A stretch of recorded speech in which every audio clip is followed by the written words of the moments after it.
This is Democracy Now!, democracynow.org, The War and Peace Report. I'm Amy Goodman. In a Democracy Now! Special today, we spend the hour with Richard Clarke, who served as the nation's top counterterrorism official under President Clinton and Bush. A year before the September 11th attacks, he pushed for the Air Force to begin arming drones as part of the U.S. effort to hunt down Osama bin Laden. According to Clarke, the CIA and the Pentagon initially opposed the mission. Then September 11th happened. 2 months later, on November 12, 2001, Mohammed Atif, the head of al-Qaeda's military forces, became the first person killed by a Predator drone. Since then, U.S. drones have killed at least 2,000 people in at least 5 countries, in Yemen, Somalia, Iraq, Pakistan, and Afghanistan. Richard Clarke has just written a novel about drone warfare, titled Sting of the Drone.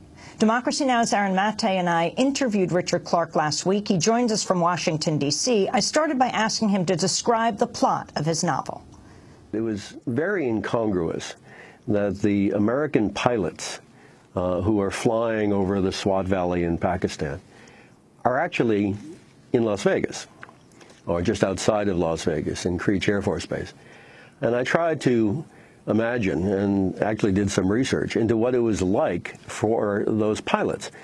They work in darkened rooms, darkened air-conditioned rooms, and they work at night because they're trying to fly their planes over Pakistan and Afghanistan in the daylight.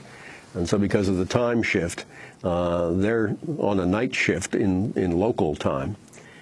But they fly for hours on end. They can fly an 8-hour shift. They can fly even longer. And that entire time, they're looking at a screen shot, a live screenshot of an area in Pakistan or Afghanistan.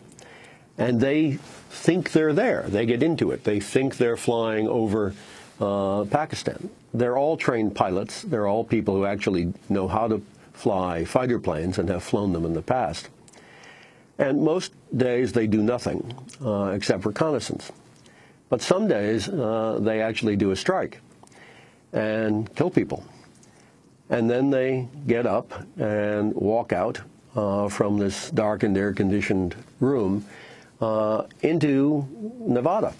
They get in their sports cars and perhaps drive down the road to Las Vegas. It's a very incongruous sort of war. It looks a lot like playing a computer game.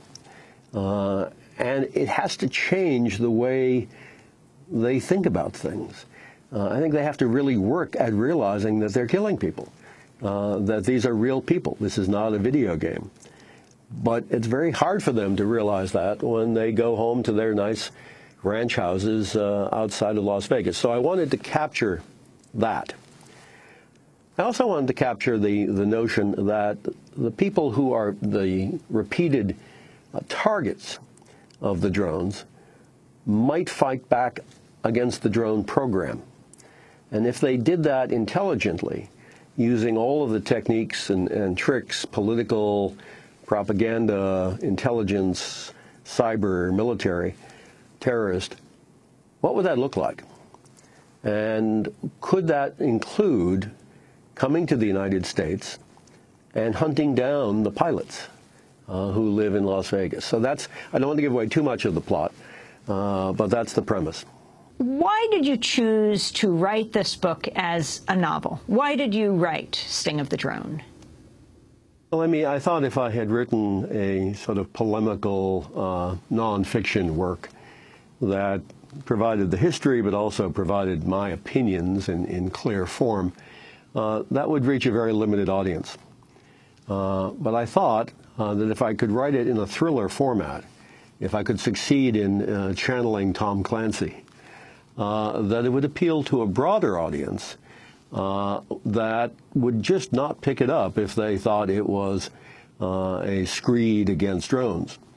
So I wanted people to read it for enjoyment, but in the process of doing that, to cause them to think and to cause them to learn, not with a heavy hand, but subtly enough that they would buy it, they would like it, they would recommend it to their friends, but in the process, maybe it would open their minds to some issues. think about what? You said cause them to think. What are you most concerned about? You are a chief architect of the U.S. drone program. Well, I'm not sure I'd accept that title. What is true, and I outline in the author's note at the end of the book, is that under President Clinton and briefly under President Bush, I was in charge of counterterrorism. And it became very clear to us that al-Qaeda was trying to kill Americans. They did kill Americans. And that they were looking to do it in a big way. And we asked the Justice Department, the FBI, the military, to try to get this guy. And our goal initially was to get him and bring him back to the United States and to try him in a court in the United States, as we had with so many other terrorists. Successfully, I might add. But they couldn't do it.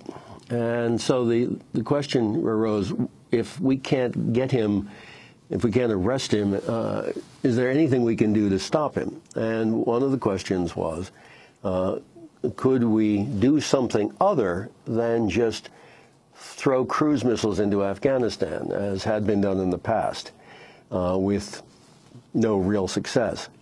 Was there some way that we could have a very precise weapon where we would know that we were attacking him and very few other people, and that there would be very limited collateral damage?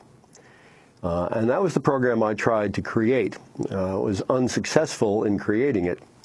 And then after 9/11, everybody who had opposed it then said they were in favor of it. I was never the architect of what happened after that.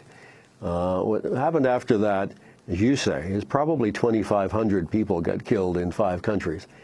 And that program is, I think, pretty obviously counterproductive. And it's that I'd like people to think about.